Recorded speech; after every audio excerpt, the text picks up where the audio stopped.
यह वीडियो वर्ग 10 के फिजिक्स का मानव नेत्र लंब एवं संसार का पाठ संख्या 3 है। मेरा स्थान है प्रिज्म। मतलब प्रिज्म क्या है?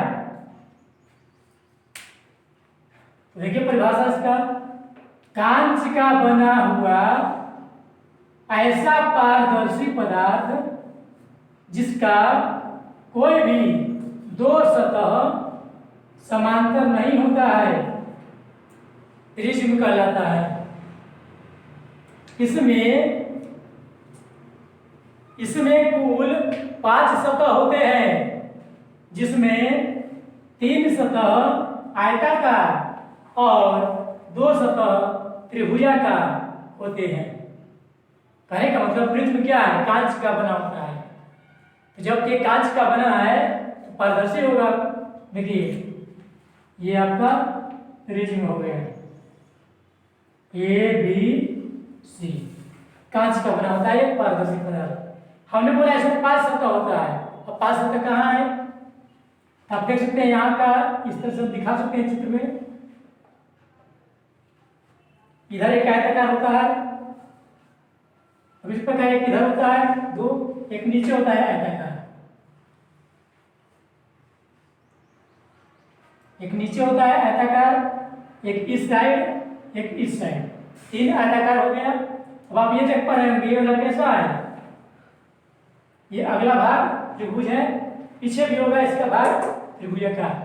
तो एक प्रिज्म में 5 सतह है, 2 त्रिभुजाकार है और 3 आयताकार है। इसमें कोई भी देखिए 2 भुजाएं यानी कि 2 फलक समांतर नहीं है।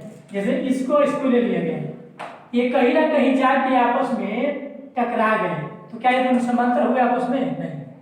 ये दोनों को लेते हैं, ये भी टकरा गए हैं। समांतर का मतलब क्या होता है? कितना भी आगे पीछे बढ़ाए ये कभी नहीं मिलते हैं। यानी कि प्रिज्म का कोई भी 2 सतह समांतर नहीं होता है। प्रिज्म कांच का बना होता है, पारदर्शी पदार्थ होता है। अब इसे समझ कुछ और बातें देखिए। प्रिज्म का ये क्या है? सतह यानी कि फलक। ये क्या है? सतह यानी कि फलक। इसके बीच एक कोण बना जिसका नाम होता है प्रिज्म कोण। इसका परिभाषा क्या होगा प्रिज्म कोण का?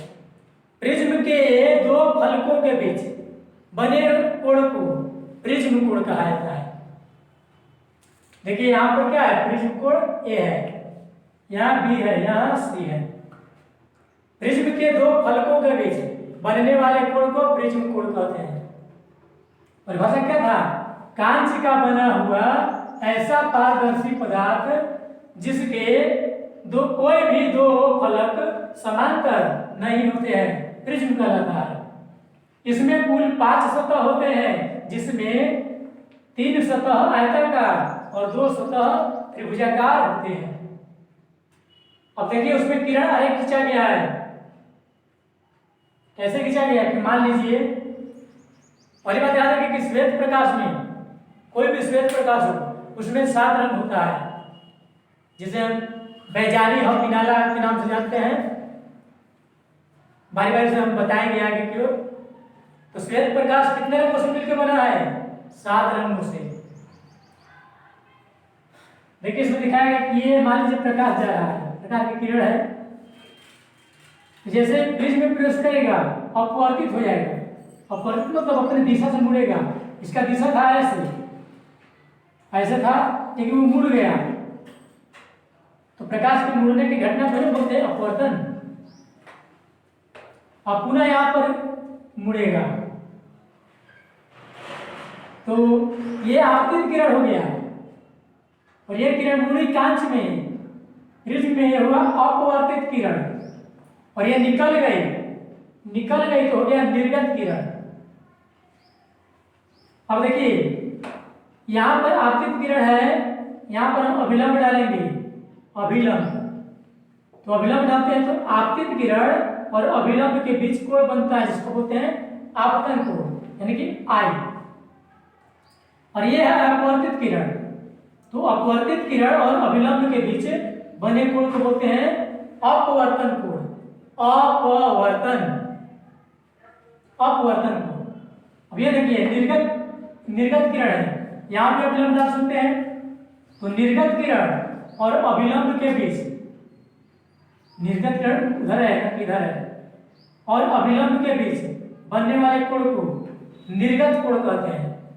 एक फिर से, निर्गत किरण, ये आपका है निर्गत किरण, यह नामकरण कर रहे हैं, यह है निर्गत किरण और यह है आपतित किरण, आपतित किरण, और यहां से यहां क्या पड़ेगा, ये अपवर्तित किरण। ये क्या है, प्रिज्म कोण। अब इसमें जो यहाँ पर ई लिखा गया है, ई क्या है, निर्गत कोण है। परिभाषा क्या होगा, निर्गत किरण और अभिलंब के बीच बने कोण को निर्गत कोण कहते हैं।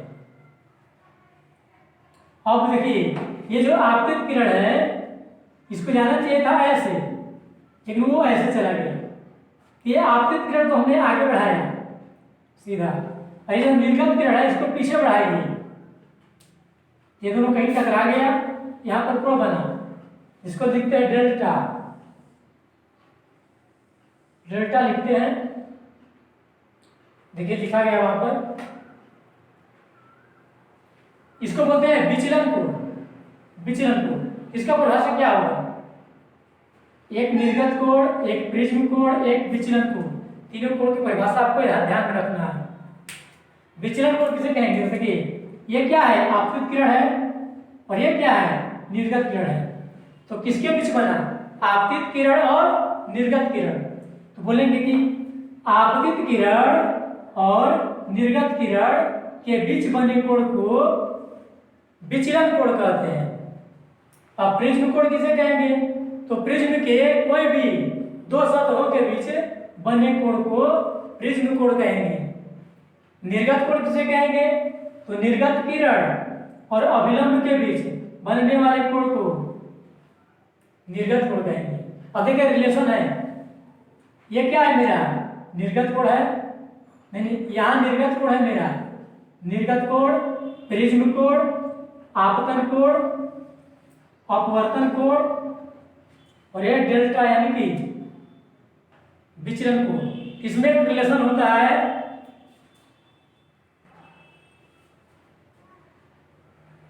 इसमें रिलेशन होता है, देखिए ये जो आपतित किरण है ये वाला प्लस निर्गत किरण, ये दोनों का जो फल बराबर होता है प्रिज्म कोण और विचलन कोण के बराबर। यानी कि आपतित किरण और निर्गत कोण का जो फल किसके बराबर होता है, प्रिज्म कोण और विचलन कोण के बराबर। तो पॉइंट नंबर 1 नोट करना होगा कि निर्गत किरण और अभिलंब के बीच बनने वाले कोण को निर्गत कोण कहते हैं। पॉइंट नंबर 2, आपतित किरण और निर्गत किरण, ये क्या था, आपतित किरण को बढ़ाया था ना, और ये निर्गत किरण को, आपतित किरण और निर्गत किरण के बीच बनने वाले कोण को विचलन कोण कहते हैं। पॉइंट नंबर 3, प्रिज्म के दो फलकों के बीच बनने वाले कोण को प्रिज्म कोण कहते हैं। पॉइंट नंबर 4, जब प्रिज्म से प्रकाश आपतित, प्रिज्म पर प्रकाश आपतित हो तो आपतन कोण और यहाँ देखिए आर लिखा गया है, निर्गत कोण है, निर्गत कोण मतलब ये आपतन कोण और निर्गत कोण का जो फल प्रिज्म कोण और विचलन कोण के जो फल के बराबर होता है। चलिए अब नेक्स्ट की ओर चलते हैं। अब मेरा अगला स्टार है प्रकाश का वर्ण विक्षेपण। वर्ण का मतलब होता है कलर, रंग, विक्षेपण का मतलब होता है अलग अलग होना, यानी कि अर्थ में क्या, रंग का अलग अलग होना, प्रकाश के रंगों का अलग अलग होना, किसे कहते हैं। प्रकाश मतलब प्रकाश, वर्ण मतलब रंग, विक्षेपण मतलब अलग अलग होना। अंग्रेजी है डिस्पर्जन ऑफ लाइट। परिभाषा देखिए, प्रकाश का, यानी कि श्वेत प्रकाश भी जोड़ सकते हैं इसमें, श्वेत प्रकाश बोलेंगे, श्वेत प्रकाश का अपने सात अवयवी रंगों में बंटने की घटना को प्रकाश का वर्ण विक्षेपण कहते हैं। श्वेत प्रकाश में 7 रंग होता है। जब इसे प्रिज्म से गुजारा जाता है तो हमें सातों रंग स्पष्ट दिखाई देते हैं। अब चित्र दिखा देंगे। यह आपका रह गया प्रिज्म। ये देखिए श्वेत प्रकाश है। श्वेत प्रकाश में 7 रंग पाया जाता है। इसका पूरा सबसे पहले न्यूटन ने लगाया था। देखिए जैसे इसके अंदर गया 7 कलर 1 2 3 डिवाइड हो गए और जब आएगी तो और दूर दूर हट जाएगा। याद रखेंगे बैजानी हो पी नाला। बैजानी हो पी नाला। बै मतलब बैगनी, जा मतलब जामुनी, नी मतलब नीला, ह मतलब हरा, पी मतलब पीला, ना मतलब नारंगी, ला मतलब लाल। मतलब ये वर्ण विक्षेपण क्या है? तो कोई भी श्वेत प्रकाश हो उसके पास 7 रंग होता है। ऐसे आपको महसूस नहीं होगा।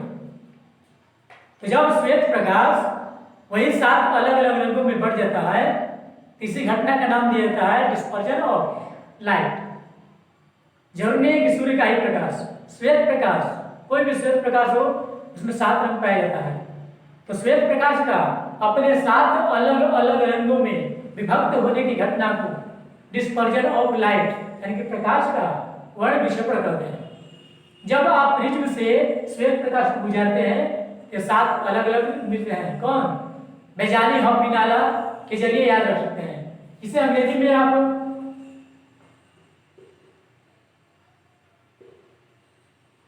विवियोर कह सकते हैं। वायलेट मतलब बैगनी, इंडिगो मतलब जामुनी, ब्लू मतलब नीला, ग्रीन मतलब हरा, येलो मतलब पीला, ऑरेंज नारंगी, रेड लाल। वायलेट मतलब बैगनी, इंडिगो जामुनी, ब्लू नीला, ग्रीन हरा, येलो पीला, ऑरेंज नारंगी, रेड लाल। तो आप बेजानी और पिनाला याद रखिए या विवियोर याद रखिए। ध्यान रहे कि नीचे से ऊपर की ओर क्रम है। अब आपसे इस पर बहुत से सवाल बनते हैं, जैसे कि श्वेत प्रकाश में कितने कितने रंग होते हैं? 7 रंगों के मिलने से कौन सा रंग प्राप्त होगा? श्वेत। या फिर एक प्रिज्म रख दिया जाएगा उल्टा तो फिर आपको श्वेत प्रकाश मिल जाएगा। जब श्वेत प्रकाश को प्रिज्म से गुजारा जाता है तो सबसे ऊपर हमें कौन सा रंग प्राप्त होता है? तो देखिए सबसे ऊपर क्या है? लाल। सबसे नीचे कौन सा प्रकाश का रंग होगा? बैगनी। फिर अगला क्वेश्चन देखिए, जब श्वेत प्रकाश को प्रिज्म से गुजारा जाता है तो हमें मध्य में कौन सा रंग प्राप्त होगा? देखिए बीच में हरा है, बीच में हरा है ग्रीन। अब अगला है, जब प्रिज्म से श्वेत प्रकाश गुजारते हैं तो किसका विचलन सबसे अधिक हुआ? तो बैगनी का। वही सबसे अधिक मुड़ा, सभी यहां से चालू हुआ था लेकिन लाल यहां गया, बैगनी यहां गया। हम काल्पनिक रेखा खींचेंगे यहां से यहां तक, तो कौन ज्यादा गया? मतलब रेड यहां गया, इसे बैगनी यहां गया, तो बैगनी ज्यादा में मुड़ा। मुड़ना मतलब झुकाव, विचलन मतलब झुकाव।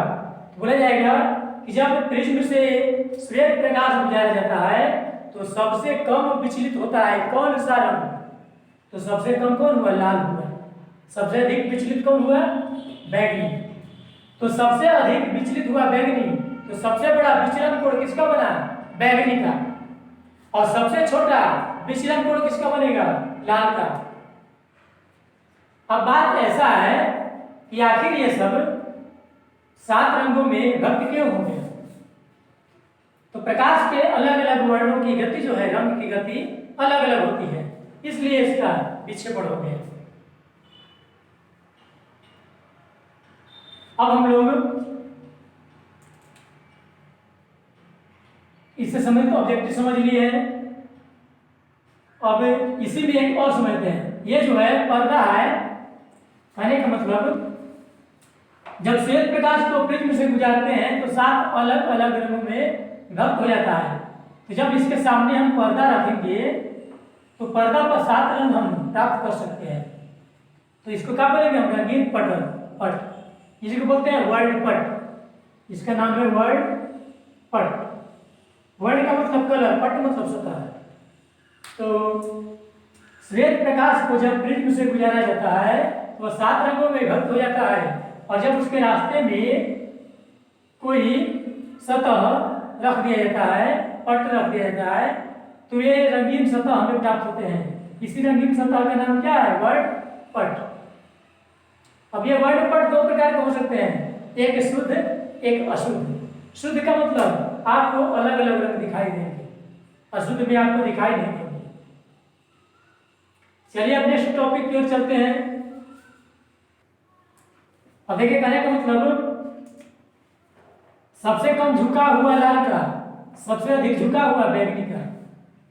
अब पूछा जाएगा कि सबसे अधिक झुकाव बैंगनी का क्यों हुआ, सबसे कम झुकाव लाल का क्यों हुआ। तो देखिए, जो लाल रंग है इसका तरंग दैर्ध्य सर्वाधिक है,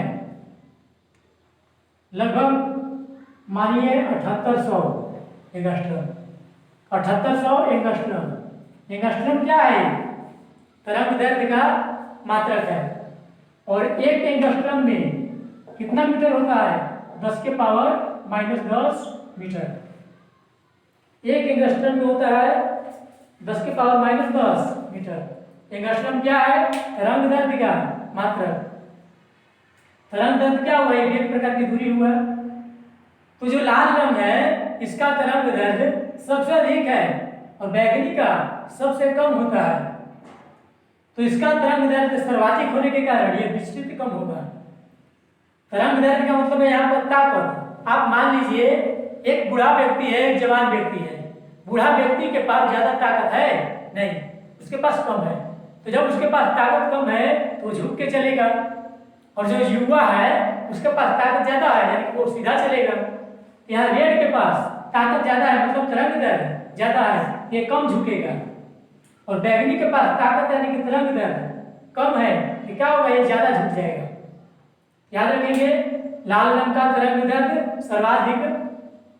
ये रंगों का तरंग दैर्ध्य ऐसे होता है, मान लीजिए 3900 से 7800 एंगस्ट्रम माना गया तरंग दैर्ध्य का प्रयास।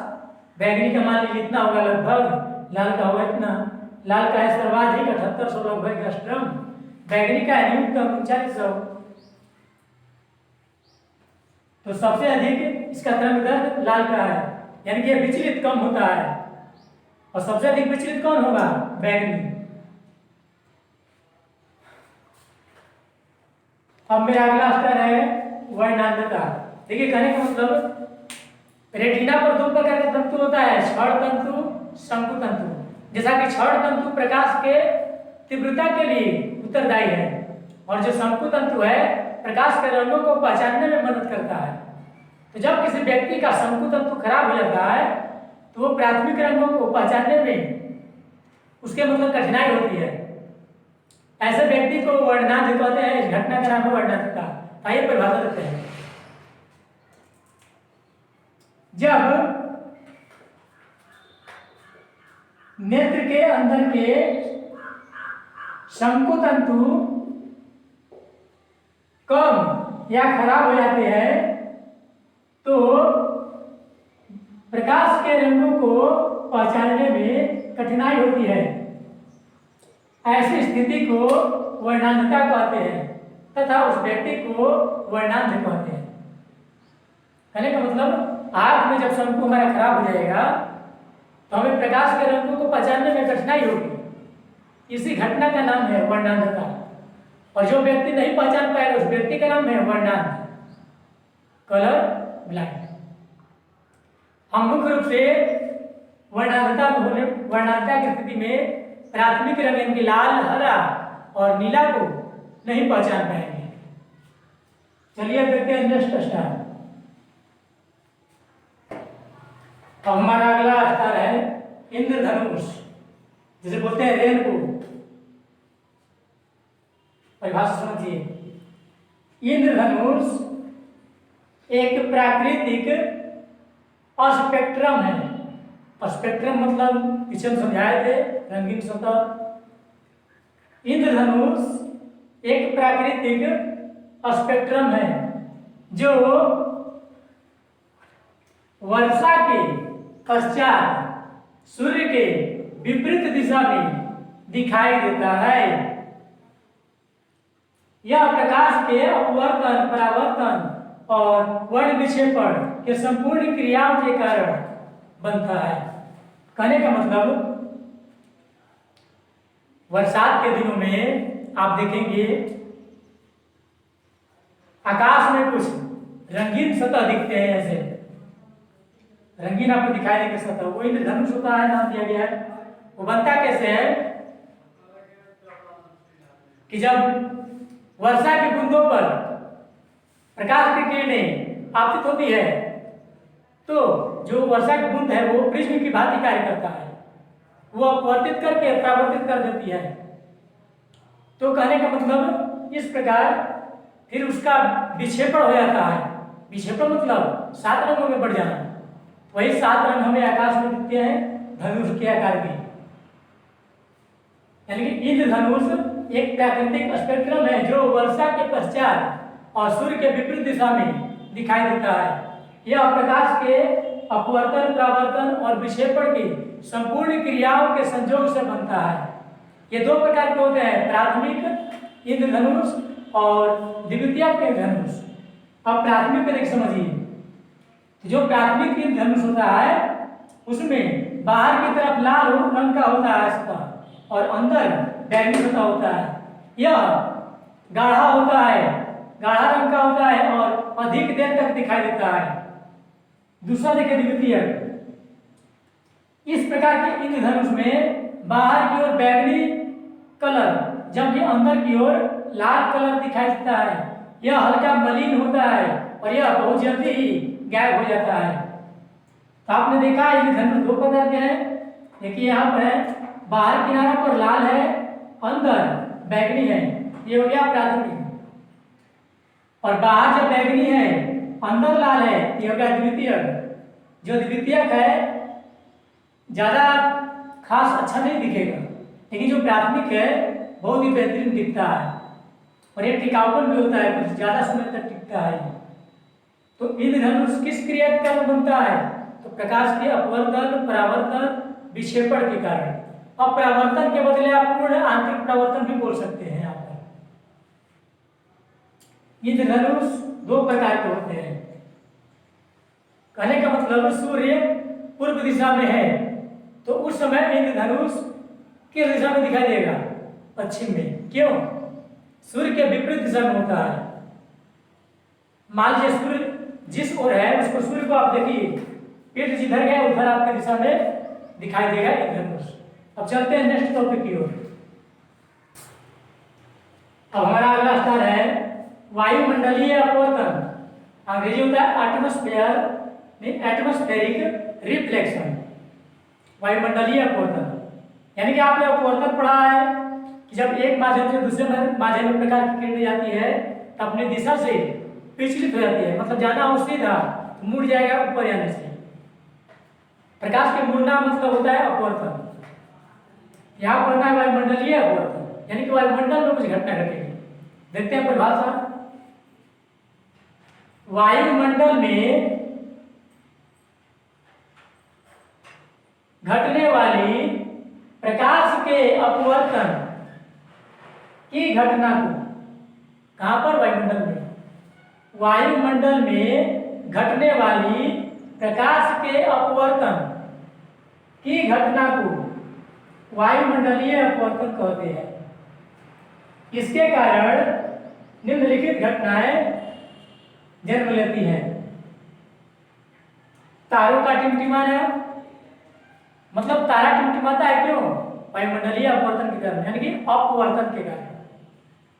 तारों का टिमटिमाना, तारों की आभासी स्थिति, इसका मतलब हुआ कि तारा होता कहीं और है और हमें दिखता कहीं और है। यानी कि हम जो देखते हैं वो उसका वास्तविक स्थिति नहीं होता है, वो आभासी होता है। फिर अग्रिम सूर्योदय। अग्रिम सूर्योदय मतलब जब सूर्योदय होना होता है तो उसके 2 मिनट पहले हम सूर्य को देख लेते हैं। विलंब सूर्यास्त, जब सूर्य डूब जाता है फिर भी उसके बाद हम 2 मिनट तक देख लेते हैं। यानी कि सूर्योदय होने से पहले 2 मिनट, डूबने के बाद भी 2 मिनट, कुल मिलाकर 4 मिनट इस प्रकार दिन की अवधि बढ़ जाती है। ये सब किसका घटना है? अपवर्तन का। अपवर्तन नहीं, वायुमंडलीय अपवर्तन का। आपसे पूछा जाएगा तारे क्यों टिमटिमाती है, ऑब्जेक्टिव में पूछेगा तो अपवर्तन, वायुमंडलीय अपवर्तन नहीं लिखेगा ऑप्शन में, अपवर्तन कहिए या वायुमंडलीय अपवर्तन कहिए। तो तारों का टिमटिमाना और तारों का अपने जगह पर न दिखना, यानी कि आभासी स्थिति, अग्रिम सूर्योदय। अब ये पूछा जाएगा कि हम सूर्य के सूर्यास्त होने पर भी कितना मिनट देर तक हम उसे देख पाते हैं, तो 2 मिनट तक। सूर्योदय होने से पहले ही कितना पहले, मतलब हम उसे देख लेते हैं 2 मिनट पहले। अब इसके कई उदाहरण हैं, अनुप्रयोग हैं। जैसे पहला है कि तारे टिमटिमाते हैं लेकिन ग्रह नहीं। क्यों? तारे टिमटिमाते हैं लेकिन ग्रह नहीं, क्यों? पहले समझ लीजिए, तब परिभाषा देंगे, समझाएंगे। कहने का मतलब, जो तारा होता है हमसे बहुत ही दूर है और ग्रह बहुत ही निकट है तारों की अपेक्षा। तो जो तारों का प्रकाश है उसे हम तक पहुंचने के लिए लंबी दूरी तय करना पड़ता है, लेकिन ग्रह बहुत निकट है, इसलिए इससे आने वाले प्रकाश को लंबी दूरी तय करना नहीं पड़ता है। तो जब वो लंबी दूरी तय करता है उसका प्रकाश, तो रास्ता में कहीं घनत्व बढ़ता है वायुमंडल का, कहीं मतलब बहुत दूर से आ रहा है तो वो उसका लाइट भी कम आएगा, और कम आएगा। दूसरी बात है कि घनत्व बढ़ेगा वायुमंडल का, कहीं घटेगा, तो वो डिम लाइट दिखेगा। लेकिन जो ग्रह है, मानिए बहुत ही निकट है, तो बहुत ही निकट है तो उसका प्रकाश की मात्रा बगैर विचलित हुए डायरेक्ट आ जाती है। अब इसे देखिए लिखेंगे कैसे। प्रश्न है कि तारे टिमटिमाते हैं लेकिन ग्रह नहीं, क्यों? ग्रह की अपेक्षा, हम उत्तर बोल रहे हैं, ग्रह के अपेक्षा तारे हमसे यानी कि क्षितिज से बहुत ही दूर होते हैं। तारों से आने वाले प्रकाश को ग्रह के प्रकाश की अपेक्षा लंबी दूरी तय करनी पड़ती है, और इस लंबी दूरी तय करने के क्रम में रास्ते में कई वायुमंडलीय घनत्व बढ़ते हैं तो कहीं घटते हैं। तो ऐसी स्थिति में तारों के प्रकाश का अपवर्तन होता है, जिसके कारण में हमें कभी डिम और कभी लाइट दिखाई देते हैं, जिसे हम टिमटिमाना कहते हैं। परंतु ग्रह बहुत ही निकट होते हैं, जिसके कारण इसके प्रकाश बगैर अपवर्तन के ही सीधे हम तक पहुंच जाते हैं। यही वजह है कि तारे टिमटिमाते नजर आते हैं, ग्रह नहीं। तारा हमसे बहुत दूर है, प्रकाश को आने में लंबी दूरी तय करनी पड़ रही है, और रास्ता में वायुमंडल घनत्व बढ़ता घटता जाता है। लेकिन ग्रह जो है बहुत निकट है, तो बहुत निकट उसका प्रकाश डायरेक्ट हम तक आ जाता है। अब हम नेक्स्ट स्टार देखेंगे।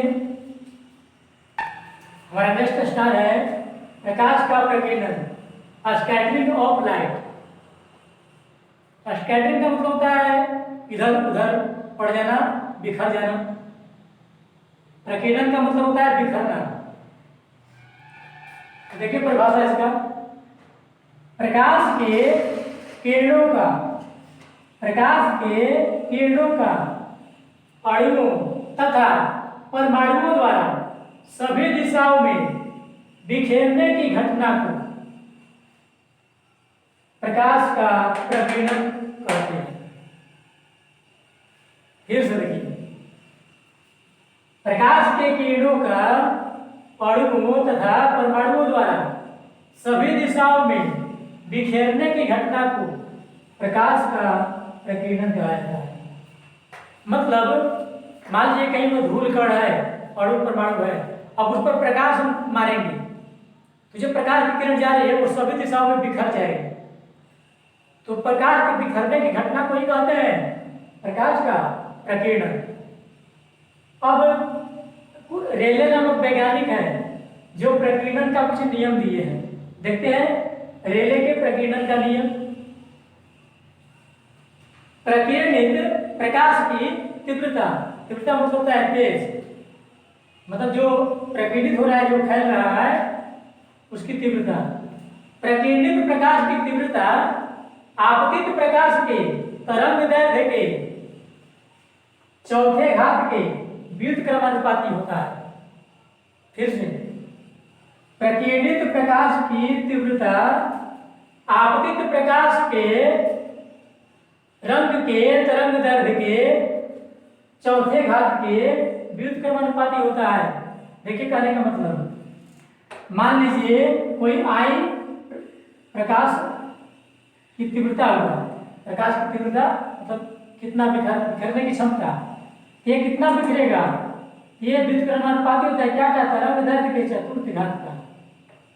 कोई रंग हो उसका तरंग दैर्घ्य का चौथा घात का विलोम क्या कहलाता है, प्रकीर्णन होना। ये जो तरंग दैर्घ्य कहाँ है, बट्टा में नीचे है। आई का मतलब होता है प्रकीर्णित होना यहाँ पर, इसका मतलब तरंग दैर्घ्य, तो दोनों में रिलेशन उल्टा है। इसका मतलब ये हुआ कि तरंग दैर्घ्य ज्यादा होगा तो प्रकीर्णन कम होगा, दोनों उल्टा रिलेशन है ना। व्युत्क्रमानुपात में तो क्या होता है उल्टा, जब तरंग दैर्घ्य ज्यादा होगा तो प्रकीर्णन कम होगा, यानी कम फैलेगा, और जब तरंग दैर्घ्य कम हो जाए तो ज्यादा फैलेगा। अर्थात जिस रंग का तरंग दैर्घ्य अधिक होता है, इसको से क्या निष्कर्ष निकला, इसको निष्कर्ष निकला कि जिस रंग का तरंग दैर्घ्य अधिक होगा उसका प्रकीर्णन कम होगा, और यदि तरंग दैर्घ्य कम है तो उसका प्रकीर्णन अधिक होगा। इसलिए लाल रंग का तरंग दैर्घ्य सर्वाधिक है, अतः उसका प्रकीर्णन यानी कि बिखेरने की घटना कम है। बैगनी का तरंग दैर्घ्य सबसे कम है, इसलिए उसका प्रकीर्णन सर्वाधिक होता है। अब इसका उपयोग हम लोग अनुप्रयोग कई जगह पाए, जैसे रेलवे सिग्नल में देखते हैं लाल बत्ती का प्रयोग करते हैं, मोटर वाहनों के पीछे की बत्ती रेड होती है, जो ब्रेक लगाते हैं तो जलता है। रेड क्यों होती है, बैगनी क्यों नहीं होती है? तो बात ऐसा है कि रेड रंग का क्या होता है, तरंग दैर्घ्य अधिक है, और जब तरंग दैर्घ्य अधिक है तो बिखरेगा कम और सीधा चलेगा ज्यादा। तो आपको मान लीजिए प्रश्न पूछा जाएगा कि रेलवे सिग्नल या यातायात सिग्नल में संकेत में खतरे के सूचक के रूप में लाल रंग का प्रयोग क्यों किया जाता है? बोलेंगे कि चूंकि रेले के नियम के अनुसार, नियम लिख देंगे, बता देंगे कि प्रकीर्णित प्रकाश की तीव्रता आपतित प्रकाश के तरंग दैर्घ्य के चौथे घात के व्युत्क्रमानुपाती होता है। नियम दिखा देंगे तब बताएंगे। अर्थात जिस रंग का तरंग दैर्घ्य सर्वाधिक होता है उसका प्रकीर्णन कम होता है। तो लाल रंग का तरंग दैर्घ्य सर्वाधिक होने के कारण उसका प्रकीर्णन भी कम होता है, अर्थात वह लंबी दूरी तय कर लेता है। इसी के कारण हम लोग लाल रंग का प्रयोग सूचना के लिए प्रयोग करते हैं, यातायात साधन में हो या खतरा ग्रस्त हो। कहने का मतलब कि रेलवे सिग्नल है तो दूसरा कलर का यदि प्रयोग करेंगे हम, तो हम तक पहुंचने में वो रास्ता में बिखर सकता है और हम तक दूरी तय नहीं कर सकता है। लेकिन जो लाल रंग है, यहाँ देख रहे हैं कि लाल रंग का तरंग दैर्घ्य ज्यादा होता है तो उसका प्रकीर्णन क्या होगा, बहुत ही कम होगा और ज्यादा दूरी तय करेगा वो, यानी कि हम तक आसानी से पहुंच जाएगा और हम लाल रंग को आसानी से देख करके समझ जाएंगे। इसलिए लाल रंग का सिग्नल के रूप में प्रयोग करते हैं। अब मान लीजिए आपसे पूछा जाएगा कि आकाश का रंग नीला क्यों दिखता है? तो कहने का मतलब सूर्य के प्रकाश में 7 रंग होते हैं, जब वे वायुमंडल में विस्तृत होते हैं तो धूल कणों द्वारा वे प्रकीर्णित हो जाते हैं। अब प्रकीर्णित होने के क्रम में जानते हैं कि जिस रंग का तरंग दैर्ध्य कम होगा वो ज्यादा बिखरेगा। तो बैगनी और आसमानी का तरंग दैर्ध्य बहुत ही कम होता है, इसलिए बैगनी आसमानी चारों ओर आकाश में फैल जाते हैं। लेकिन हमारा जो आँख है आसमानी रंग के लिए बैगनी की अपेक्षा ज्यादा सुग्राही है, इसलिए आकाश में आसमानी दिखता है। अब आपसे पूछा जाए कि अंतरिक्ष यात्री को आकाश काला दिखता है क्यों? तो बात ऐसा है कि अंतरिक्ष यात्री जब अंतरिक्ष में जाता है तो अंतरिक्ष में कोई भी धूल कण नहीं है, वहां पर प्रकाश का प्रकीर्णन नहीं हो पाता है, इसलिए वो नहीं देख पाता है, इसलिए उसे काला रंग दिखता है। तब से आप ये भी ऑब्जेक्टिव पूछा जाएगा कि अंतरिक्ष यात्री को आकाश कैसा दिखता है? काला। किस रंग का तरंग दैर्ध्य ज्यादा होता है? लाल का। कब? बैगनी का। अब कहने का मतलब लाल का तरंग दैर्ध्य ज्यादा है, इसका प्रकीर्णन क्या होगा? कब? किस रंग का प्रकीर्णन सर्वाधिक होगा? बैगनी का, क्योंकि उसका तरंग दैर्ध्य कम है ना, तो प्रकीर्णन ज्यादा होगा। सीधा चलेगा वही जिसके पास ताकत होगा, यानी कि तरंग दैर्ध्य। तो लाल का तरंग दैर्ध्य ज्यादा होता है, यानी कि यह सीधा चलता है, बिखरता नहीं है, यानी कि प्रकीर्णन इसका कम होता है। तो इस प्रकार हमने इस चैप्टर के सभी टॉपिकों को कवर किया। अब इसके बाद हम लोग ऑब्जेक्टिव पढ़ लेंगे इस चैप्टर के, तो सभी को याद कर लेंगे और किताबों को रीडिंग डालेंगे ताकि आपको सब बढ़िया से समझ में आ जाए। और किताब के अंत में आपको प्रश्न उत्तर दिया रहता है, कुछ एनसीईआरटी के क्वेश्चन होते हैं, उसके आंसर भी होते हैं, उसे भी याद करेंगे क्योंकि वहां से भी प्रश्न बनते हैं।